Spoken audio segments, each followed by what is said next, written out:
Shalom, shalom bien-aimé dans le Seigneur, c'est votre bien-aimé, le frère Kale Kabassele Badimou, en direct de l'église La Grâce de Dieu Paris-France. Je bénis le Dieu très haut, je bénis le Tout-Puissant, je bénis le Père de notre Seigneur Jésus-Christ, lui qui a permis à ce que nous puissions être là, afin que nous puissions partager la bonne nouvelle, afin que nous puissions partager la parole qui concerne son Fils, notre Seigneur Jésus de Nazareth, le Christ. Bien-aimés dans le Seigneur, vous êtes bien à l'église La Grâce de Dieu Paris-France. Nous sommes situés au 12 square Gérard Philippe et nos horaires de culte sont de 10h à 12h. Pour ceux et celles qui veulent participer à un moment d'adoration et de culte, n'hésitez pas de me contacter. Dans la description de cette vidéo, il se trouve un numéro de téléphone. Vous pouvez me contacter en normal ou en WhatsApp et on pourra échanger. Mais avant tout, bien-aimés, recommandons cet instant entre les mains du Dieu Tout-Puissant, afin que ce moment de sa parole puisse nous édifier, puisse nous guérir, puisse nous transformer. Prions tous au nom de Jésus-Christ. Père, nous te rendons grâce. Nous te disons merci. Ton amour est grand. Tu es un Dieu qui est fidèle. Le Dieu d'Abraham, le Dieu d'Isaac, le Dieu de Jacob. Fidèle à ce qu'il dit, fidèle à ses alliances. Bénis soit ta faveur et ta grâce dans ce moment que nous allons partager ta parole. La parole qui concerne ton Fils, notre Seigneur Jésus de Nazareth, qui est le Christ. Père, que ton Esprit Saint puisse prendre le contrôle de mes lèvres, de mes pensées, de mon cœur, afin que je puisse annoncer seulement Jésus de Nazareth, afin que je puisse annoncer seulement le salut qui est en Jésus-Christ. C'est pour cela, Père éternel, Père Tout-Puissant, nous te recommandons cet instant, que ton Esprit nous conduise, que ceux qui me suivront puissent être captés, puissent être en ce moment, Père, en pleine concentration afin d'écouter ta parole. Écarte toute distraction, écarte toute pensée qui ne vient pas de toi. Que ton nom soit béni et glorifié. Au nom de Jésus-Christ, j'ai ainsi prié. Amen, amen, amen, amen. Bien-aimés dans le Seigneur, nous continuons nos enseignements. Nous avons fini cet enseignement du temps des nations. Aujourd'hui, nous allons entrer dans un autre type d'enseignement. L'enseignement concerne spécifiquement l'adoration et le culte. Quand nous parlons d'adoration, adoration à un Dieu, culte aussi à un Dieu. Bien-aimés dans le Seigneur, c'est très important parce que le diable peut t'utiliser d'une manière sans même que tu te rendes compte que tu es utilisé par le diable, que tu rends une adoration au diable, que tu rends une adoration au serpent, que tu rends une adoration à des esprits impurs. Bien-aimés dans le Seigneur, c'est très important que vous le sachiez. Parce que j'ai regardé le monde en ce moment. Parce que je dois regarder le monde afin que je puisse annoncer la bonne nouvelle au monde. Parce que comment est-ce que quelqu'un qui est dans la débauche, comment est-ce que quelqu'un qui n'est pas dans le droit chemin, comment est-ce que quelqu'un qui ne connaît pas le Seigneur Jésus-Christ reviendra en lui ou bien croira en lui si on ne lui explique pas que l'état dans lequel tu es est l'état dans le péché, est l'état dans lequel le diable t'utilise, est l'état dans lequel les démons t'utilisent, est l'état dans lequel tu ne peux pas t'approcher de Dieu. Alléluia. C'est pour cela le thème de ce matin. C'est les 7000 qui n'ont pas fléchi les genoux devant Baal. Les 7000 qui n'ont pas fléchi les genoux devant Baal. Bien-aimés, nous allons prendre un roi à partir du chapitre 18. Nous allons commencer d'abord par le chapitre 18. Un roi, chapitre 18.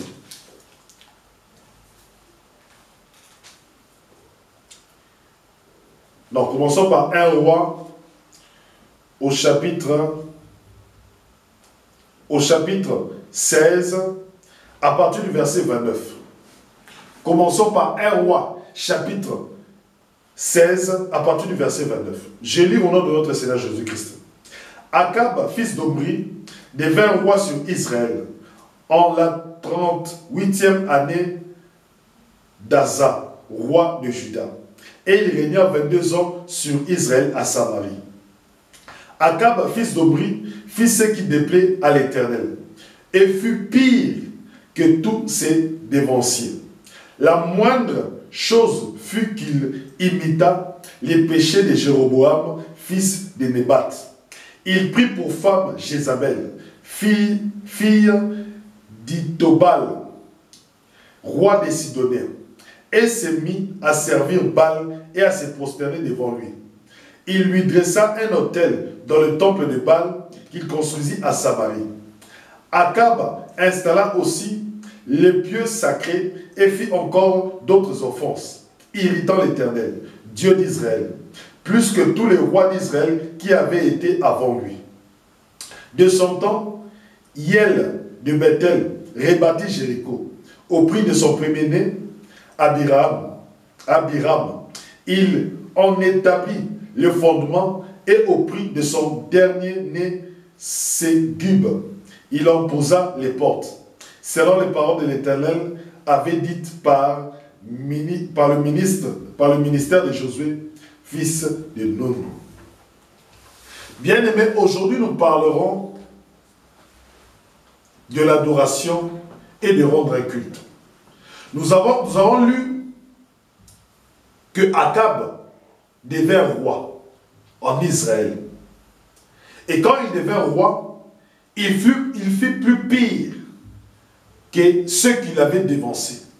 Tous les rois qui ont dévancé Akab, tous les rois qui ont précédé Akab. Et qu'est-ce que Akab a fait?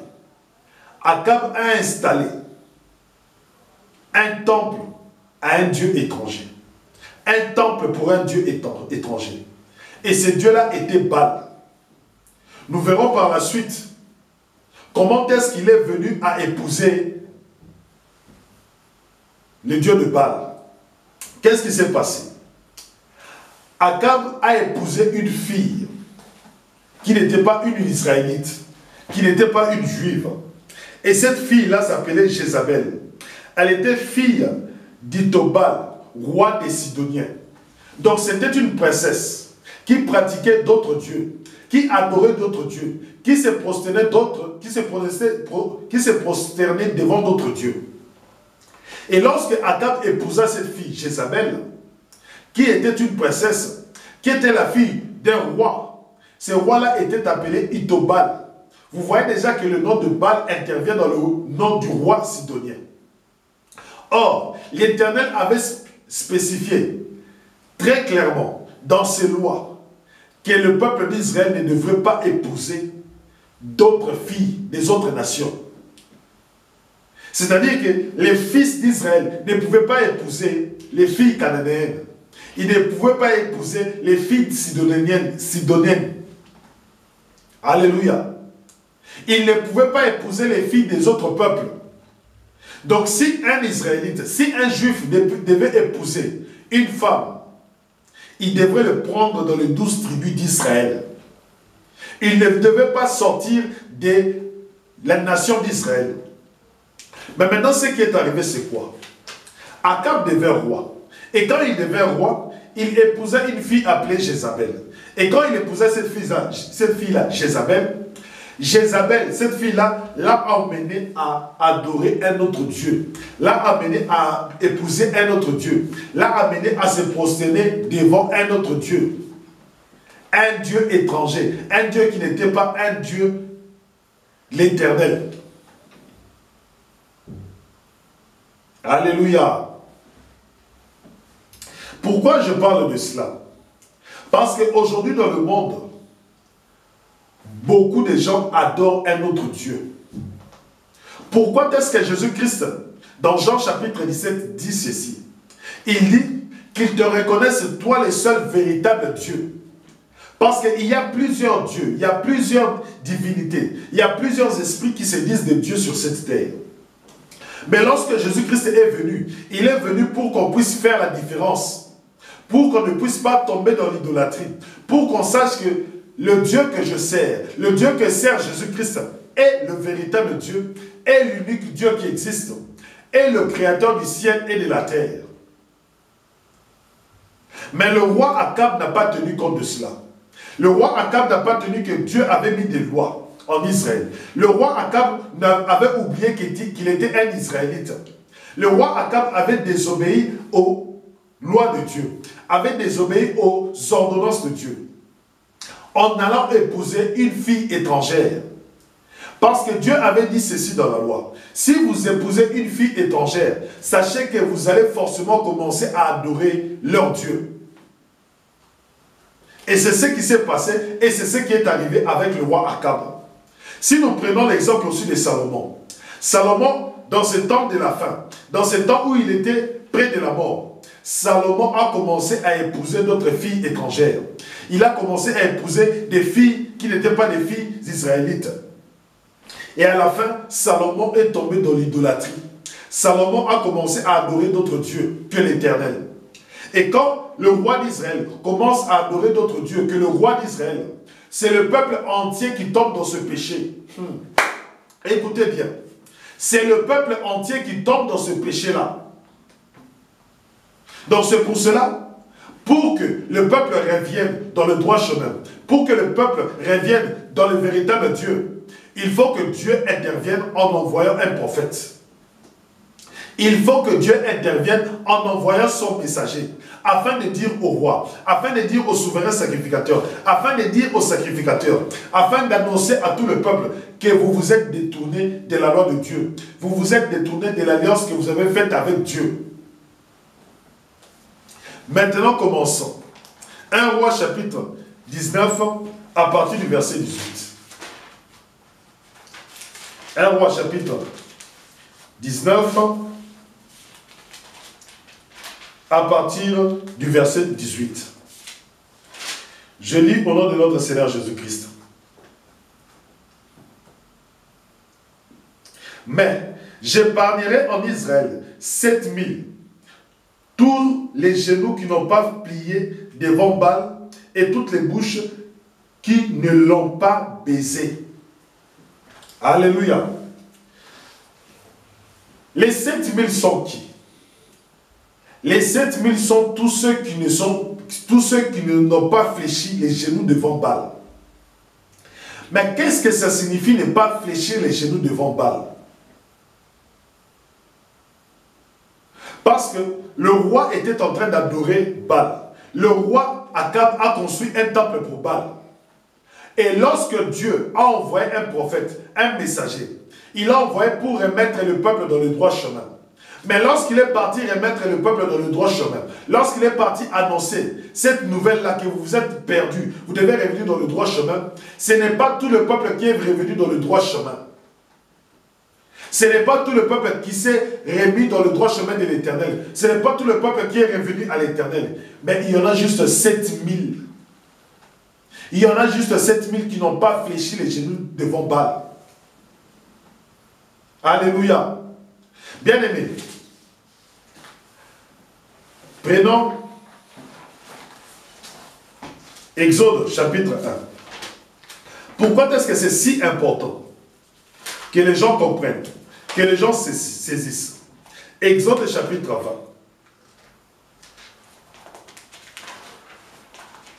À partir du premier verset,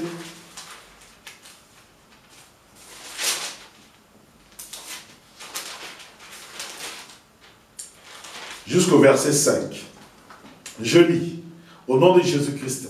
Alors Dieu prononça toutes ces paroles. C'est moi l'Éternel ton Dieu, qui t'ai fait sortir du pays d'Égypte, de la maison de la servitude. Tu n'auras pas d'autre Dieu que moi. Tu ne te feras aucune image sculptée, rien qui ressemble à ce qui est dans les cieux là-haut, ou sur la terre ici-bas, ou dans les eaux au-dessous de la terre. Tu ne te prosterneras pas devant ces images, ni ne les serviras. Car moi, l'Éternel, ton Dieu, je suis un Dieu jaloux, qui punit les fautes des pères sur les enfants, les petits-enfants et les arrière-petits-enfants, pour ceux qui me haïssent, mais qui fait grâce à des milliers pour ceux qui m'aiment et gardent mes commandements. Donc Dieu a vraiment spécifié au peuple d'Israël de ne pas adorer d'autres dieux, de ne pas mettre un autre Dieu devant l'Éternel. C'est-à-dire que d'enlever l'Éternel et mettre un autre Dieu à la place. Mais Akab, qui devait roi, épousa une femme Jézabel. Et lorsqu'il épousa cette femme-là, automatiquement, Akab a commencé à adorer d'autres dieux. Or, lorsque tu adores Baal, forcément tu dois aussi adorer Astarté. Alléluia. Bien-aimé, quand tu adores le dieu Baal, forcément tu adoreras la déesse Astarté. Allons dans 1 Roi chapitre 18. Revenons dans 1 Roi chapitre 18. Vous allez comprendre.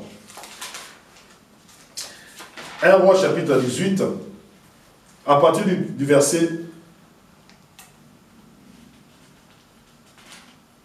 À partir du verset...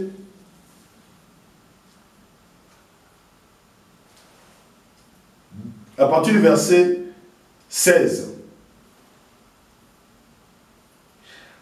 Obayu partit à la rencontre d'Akab et lui annonça la chose. Et Akab alla devant Élie. Dès qu'il vit Élie, Akab lui dit, « Te voilà, toi le fléau d'Israël. » Élie répondit, « Ce n'est pas moi qui suis le fléau d'Israël, mais c'est toi et ta famille, parce que vous avez abandonné l'Éternel et que tu as suivi les Baals. Maintenant, envoie rassembler tout Israël près de moi, sur le mont Carmel, avec les 450 prophètes de Baal qui mangent à la table de Jézabel. » Donc, le roi Akab n'avait plus sur sa table les prophètes de l'Éternel, mais le roi Akab avait sur sa table les prophètes de Baal et les prophètes d'Astarté. Nous continuons. Akab convoqua tout Israël et rassembla les prophètes sur le mont Carmel. Élie s'approcha de tout le peuple et dit, « Jusqu'à quand clocherez-vous de deux côtés? Si l'Éternel est Dieu, suivez-le. Si c'est Baal, suivez-le. » Et le peuple ne put lui répondre. Élie poursuivit, « Moi je reste seul comme prophète de l'Éternel et les prophètes de Baal sont 450. Donnez-nous 2 jeunes taureaux, qu'ils en choisissent un pour eux, qu'ils les dépècent et le placent sur le bois, mais qu'ils n'y mettent pas le feu. Moi, je préparerai l'autre taureau et j'y mettrai pas de feu. Vous invoquerez le nom de votre Dieu et moi j'invoquerai le nom de l'Éternel. Et le Dieu qui répondra par le feu, c'est lui qui est Dieu. » Tout le peuple répondit, « C'est bien. » Non seulement Élie était tout seul face aux 450 prophètes de Baal, mais il y avait aussi les prophètes d'Astarté qui étaient au nombre de 400. Bien-aimés, vous devez comprendre qui sont Baal et Astarté. Baal et Astarté sont des dieux sidonéens. C'est-à-dire que le peuple étranger qui adorait ces dieux-là, c'était des Sidoniens. Il y avait Baal, il y avait Astarté. Mais la particularité de ces dieux-là, c'était des dieux de la fertilité, c'était des dieux de la moisson, c'était des dieux que le peuple adorait pour qu'il puisse avoir de bonnes moissons, pour qu'il puisse avoir de bonnes récoltes. Alléluia. Saisissez bien ce que je dis. Pour qu'ils puissent avoir de bonnes récoltes, pour qu'ils puissent avoir de bonnes moissons, pour que la terre puisse être fertile et pour que les êtres humains puissent être fertiles. Et pour que ce Dieu-là puisse être adoré, il y avait un temple sacré. Il y avait un temple de Baal et d'Astarté. Et ce temple-là, dans ce temple-là, il y avait des pratiques qu'on appelait des pratiques sexuelles abominables. Il y avait des pratiques sexuelles qui étaient faites dans ce temple-là. C'était une manière d'adorer le dieu Baal, c'était une manière d'adorer la déesse Astarté. Or, quand Dieu, dans Lévitique chapitre 18, interdit certaines pratiques sexuelles, c'est parce que ces pratiques sexuelles-là reflétaient ces divinités-là. C'est parce que derrière ces pratiques sexuelles-là, il y avait des démons, il y avait des esprits impurs qui obligeaient les gens à pratiquer cela. Or, quand les gens pratiquaient cela, automatiquement, ces gens-là étaient possédés par ces esprits impurs. Écoutez maintenant. Là où se trouve la délivrance de Dieu aujourd'hui. Parce que toi qui pratiques ces choses-là, tu me poseras la question, mes frères Calais, toi tu me parles de pratique, mais explique-moi ces pratiques-là, c'est quoi? Lévitique chapitre 18, à partir du verset 18. Tu ne prendras point la sœur de ta femme pour exciter une rivalité en découvrant sa nudité à côté de ta femme pendant sa vie. Tu ne t'approcheras point d'une femme pendant son impureté menstruelle pour découvrir sa nudité. Tu n'auras point commerce avec la femme de ton prochain pour te souiller avec elle. Tu ne livreras aucun de tes enfants pour le faire passer à Moloch et tu ne profaneras point le nom de ton Dieu, je suis l'Éternel. Tu ne coucheras point avec un homme comme on couche avec une femme. C'est une abomination. Bien-aimés dans le Seigneur, les pratiques que Dieu a interdites dans Lévitique chapitre 18, ce sont les pratiques qui s'est passées dans le temple de Baal et Astarté. On appelle ça des pratiques sacrées qui sont pratiquées par des prostituées, qui sont hommes ou femmes, qu'on appelle des prostituées sacrées. Et quand le peuple d'Israël adorait Baal, adorait Astarté, il partait dans le temple de Baal, il partait dans le temple d'Astarté, pratiquait ces abominations, pratiquait les choses interdites par Dieu. C'est pour cela, Dieu pour démontrer qu'il est l'Éternel, Dieu pour démontrer qu'il est le Dieu d'Israël, il a commencé à fermer le ciel, il a commencé à mettre la famine, il a commencé à arrêter la pluie. Parce que lorsque Élie est parti dire à Akab qu'il était dans le mauvais chemin, qu'il faisait des abominations, Élie a dit ceci. 1 Roi chapitre 18. 1 Roi chapitre 18.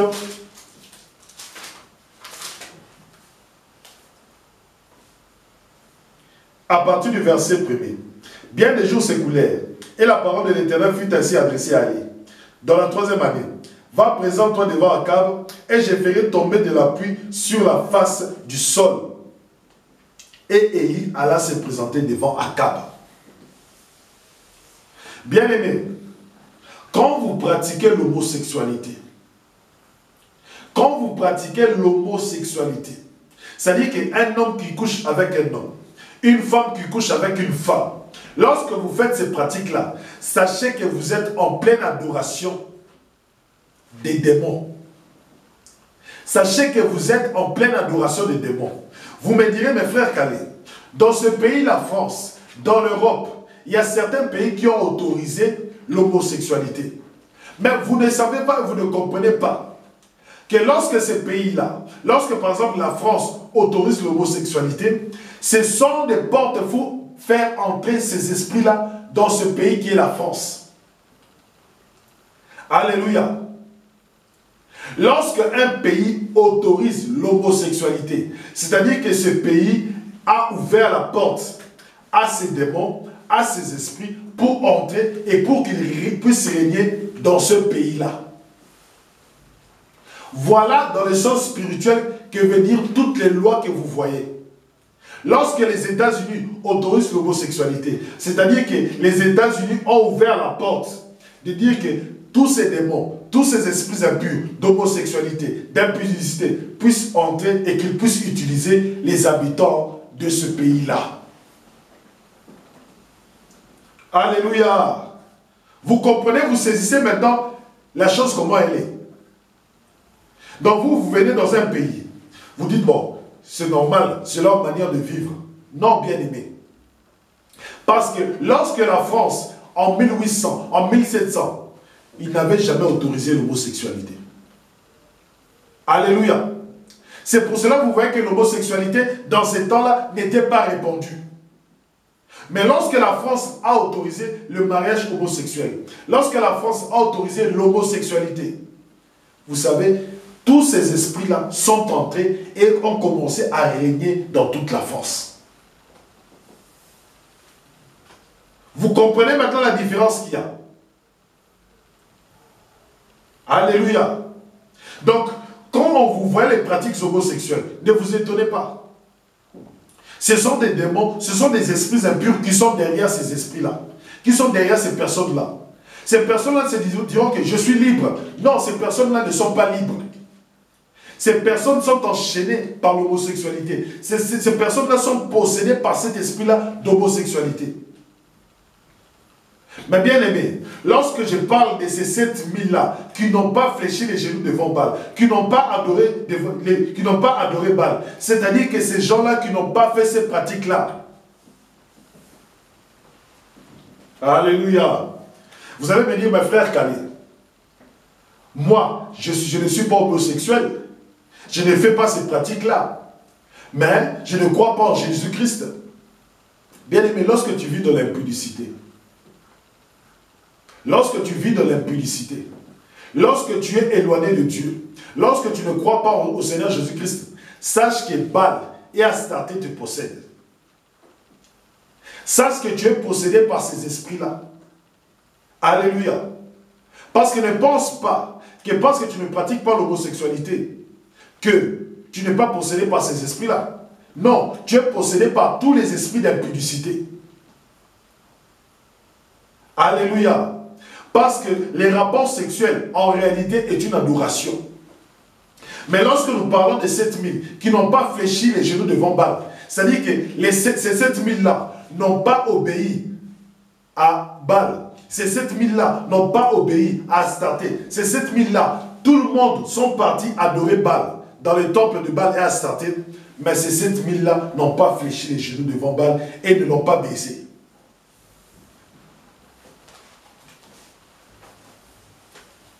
Alléluia. Bien-aimé, je t'appelle à la repentance. Toi qui pratiques l'homosexualité, toi qui pratiques le lesbianisme, toi qui es dans la vie de transgenre, toi qui as changé de sexe, je t'appelle à la repentance. Je t'appelle à la repentance. Ce n'est pas un hasard que vous voyez qu'au temps de Sodome et Gomorrhe, il y avait ces esprits-là. Pourquoi est-ce que Dieu a détruit Sodome et Gomorrhe? La raison première, c'était d'abord les abominations sexuelles qui s'y passaient. Ne pensez pas que l'homosexualité a commencé aujourd'hui. Il y avait d'autres nations qui la pratiquaient. C'est-à-dire qu'il y avait d'autres nations qui avaient offert tous les enfants de cette nation à ces déesses-là, à ces dieux-là.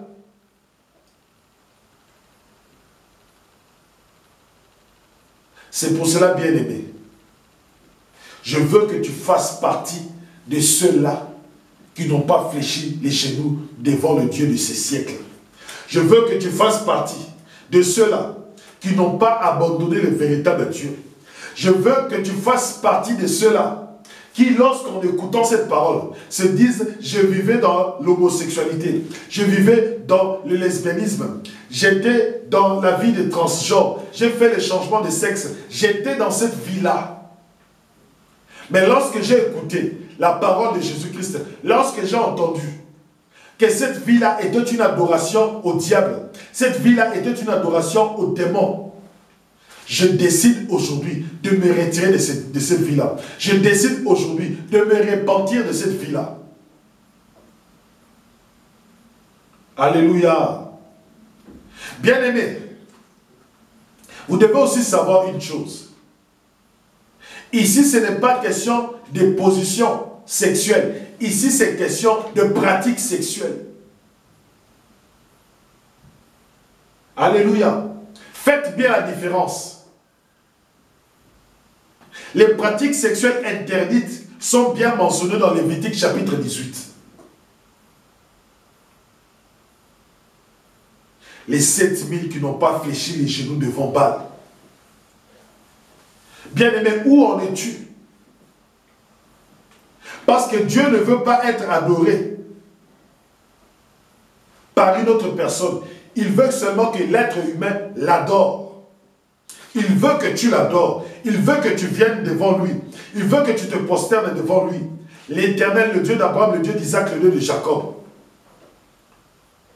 Mais lorsqu'il te voit en train d'adorer un autre Dieu, en train d'adorer des Baals, en train d'adorer des Astartés, en train d'offrir des fils à Moloch, en train d'être dans les sectes, en train d'être dans la franc-maçonnerie, dans les cancans, dans toutes ces pratiques occultes, il regarde, il dit que cette personne est ignorante. Il dit que cette personne ne sait pas qu'il est en train d'adorer le diable. C'est pour cela que le Seigneur Jésus-Christ est venu. Il a dit, il faut que vous puissiez connaître le véritable Dieu. Or, si quelqu'un veut connaître le véritable Dieu, il doit passer par moi. Bien-aimé, tout celui qui veut connaître le véritable Dieu, le chemin pour que tu puisses connaître le véritable Dieu, c'est le Seigneur Jésus-Christ.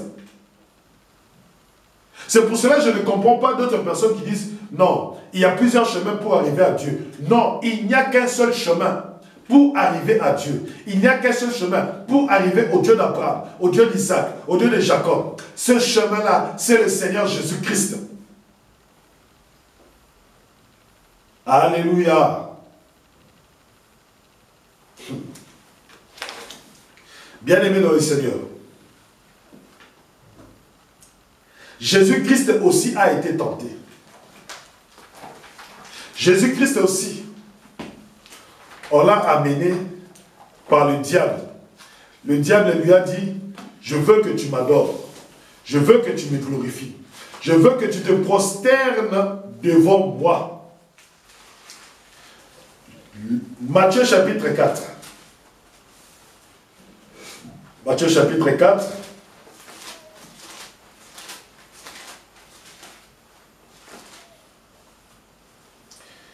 Matthieu chapitre 4,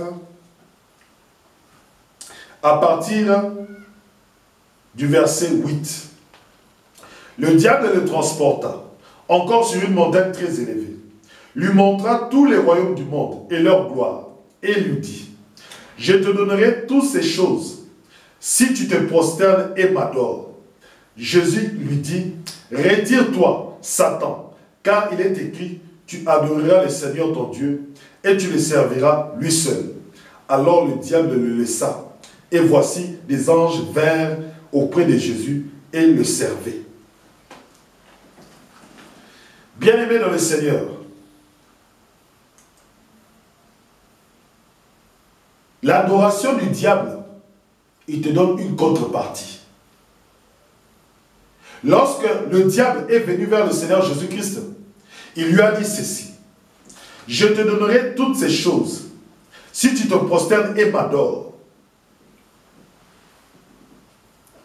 Beaucoup de gens sont dans des pratiques homosexuelles à cause de l'argent.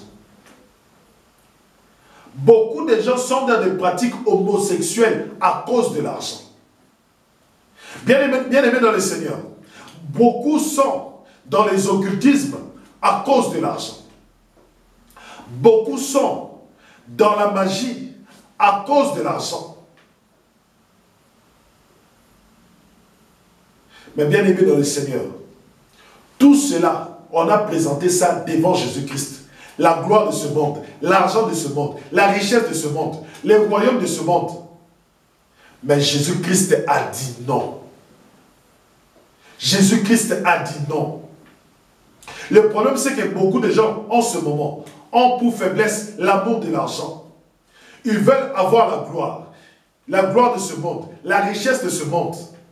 Bien-aimé, pour avoir la gloire de ce monde, pour avoir la richesse de ce monde, la seule personne qui peut te donner cette gloire, la seule personne qui peut te donner la richesse de ce monde, il n'y a que le diable. Puisqu'il est dit à Jésus-Christ, la seule personne qui peut te donner la richesse de ce monde, il n'y a que le diable. La seule personne qui peut te donner la gloire de ce monde, il n'y a que le diable. Parce que le Seigneur Jésus-Christ ne te donnera pas la gloire de ce monde. Le Seigneur Jésus-Christ te donnera la gloire céleste.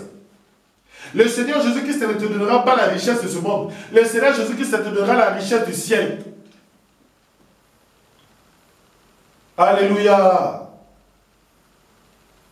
Je répète. Écoutez, c'est que le diable te donnera. Je dis ceci. Matthieu chapitre 4 au verset 8. Le diable le transporta encore sur une montagne très élevée. lui montra tous les royaumes du monde et leur gloire. Elle lui dit, je te donnerai toutes ces choses si tu te prosternes et m'adores. Toi qui veux le royaume de ce monde, toi qui veux la gloire de ce monde, celui qui va te donner tout cela, c'est le diable. C'est le diable. Bien-aimé, ne pense pas que lorsque je dis ça, je suis en train de te bloquer, de dire non, je ne veux pas que tu deviennes riche. Non. Mais il faut savoir une chose, que si tu veux avoir les richesses de ce monde, il n'y a qu'une personne qui te le donnera. C'est le diable. Ce n'est pas le Seigneur Jésus-Christ. Jésus-Christ ne donne pas les choses terrestres. Lui donne les choses célestes. C'est pour cela que vous voyez que beaucoup pour la richesse, beaucoup pour l'amour de l'argent, beaucoup pour la gloire de ce monde, beaucoup pour le royaume de ce monde, ils partent vers le diable. Et ils adorent le diable. Et ils le servent. Or, la caractéristique des 7000, c'est qu'ils n'adorent pas le diable, ils ne servent pas le diable. Ils adorent le véritable Dieu. Ils adorent le Père de notre Seigneur Jésus-Christ. Ils croient en Jésus-Christ. Ils ont foi en Jésus-Christ. Bien-aimé, où en es-tu?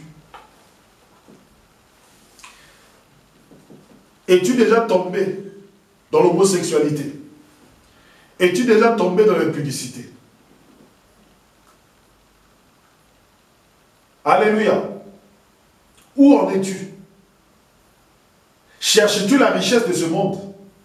Cherches-tu la gloire de ce monde? Cela ne te servira à rien.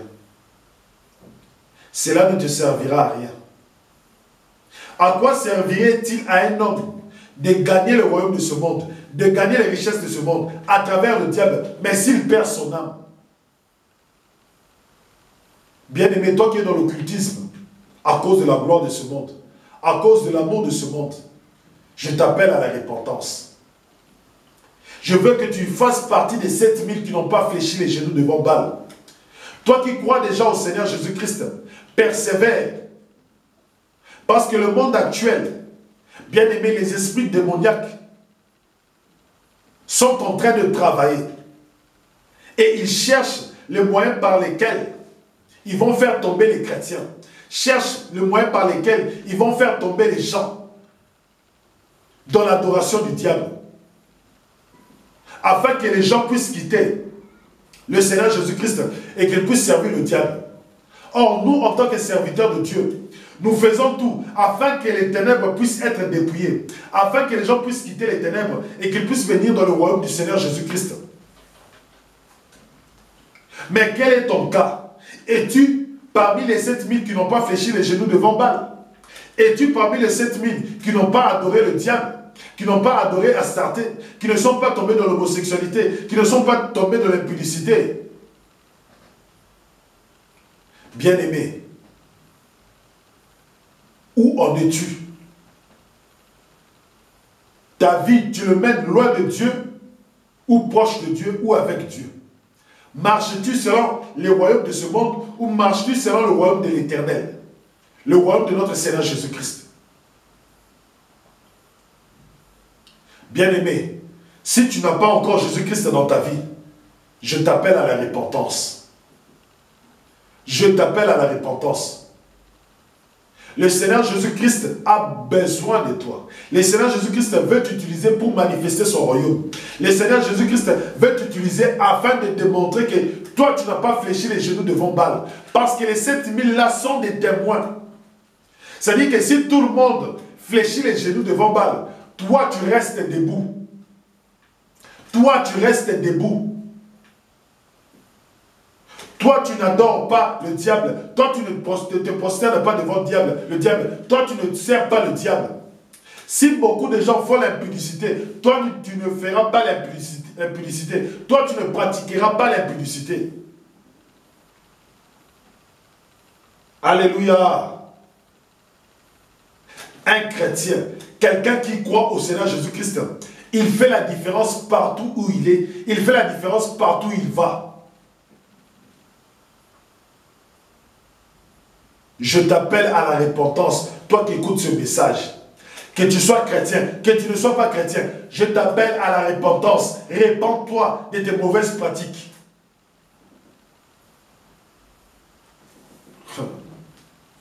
Alléluia. Père éternel, Père tout-puissant, je te rends grâce pour cette parole. Père, que ceux qui écouteront cette parole puissent être édifiés. Que ceux qui écouteront cette parole, qui sont déjà des chrétiens qui croient en notre Seigneur, à ton Fils, Jésus-Christ, puissent persévérer. Parce que la tentation de ce monde grandit.